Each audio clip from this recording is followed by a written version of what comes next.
com o advogado Francisco Vasco, que está aqui. As sentenças têm sido desfavoráveis exatamente a esses consumidores, não é, Francisco? Bom dia, bem-vindo.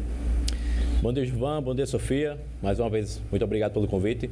De fato, o Judiciário tem se inclinado, sim, praticamente com uma unanimidade, de entender que esses proprietários não têm o direito de impor ao condomínio a instalação de recarregadores elétricos. Essa é uma questão que precisa ser invertida. O proprietário que precisa se adaptar ao condomínio, que precisará, no momento oportuno, aprovar essa questão em assembleia para possivelmente, nos próximos passos, vir a instalar esses sistemas. Mas, Francisco, explica para a gente o motivo dessa negação, porque quando a gente fala sobre essa questão dos consumidores, normalmente o consumidor ele não está solicitando que o condomínio instale esse carregador, né? Ele está solicitando autorização para que ele tire do próprio bolso e instale esse carregador elétrico no prédio, por exemplo, ou no condomínio.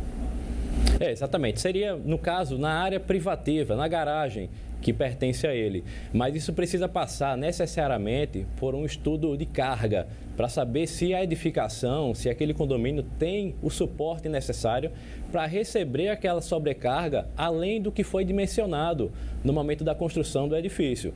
Por esse motivo, é que se precisa fazer um estudo prévio para saber se existe essa viabilidade e também uma exigência do Judiciário é que esse tema passe necessariamente pela Assembleia, para que os demais moradores, inclusive aqueles que não têm veículos elétricos, tenham a opção e a oportunidade de aprovar ou não essa contratação. Mesmo isso tudo saindo do bolso do morador?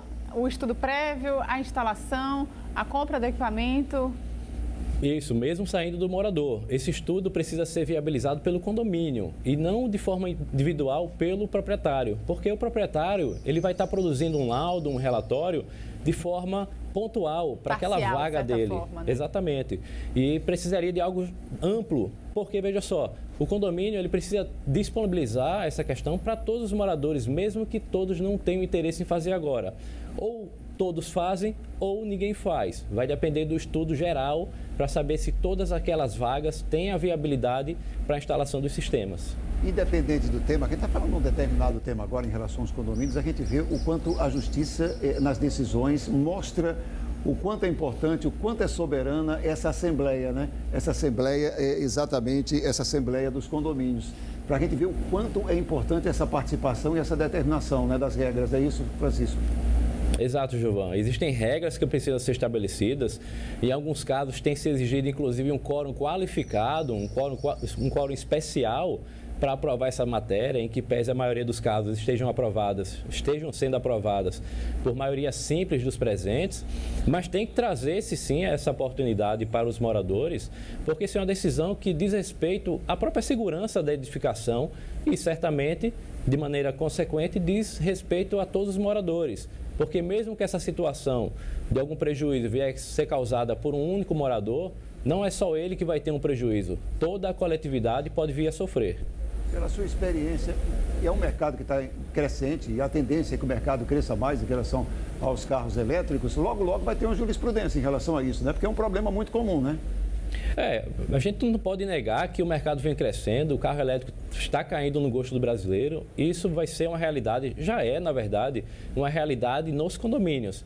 Não há nenhum problema em se instalar os pontos elétricos das recargas, desde que isso seja feito da maneira como a gente já explicou. Um estudo prévio, um estudo de carga, né, e uma discussão em assembleia. Tendo todo esse passo a passo, certamente o condomínio vai se adaptar, porque é um caminho sem volta, né? É assim como outras tecnologias que já foram implantadas em condomínios, essa é apenas mais uma. Então, definido em assembleia, é possível essa instalação. Não definido em assembleia, mesmo que conversado ali, autorizado de boca, é um perigo, né? Isso, passar necessariamente pela Assembleia. O síndico, por mais que ele tenha uma anuência de grande parte dos moradores, ele não pode fazer isso de forma individual.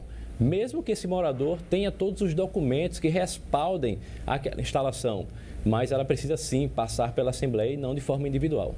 Francisco, muito obrigado mais uma vez pela sua presença aqui conosco, viu? Eu que agradeço. Obrigado. Valeu, Chico. Até mais. Obrigada pelas informações.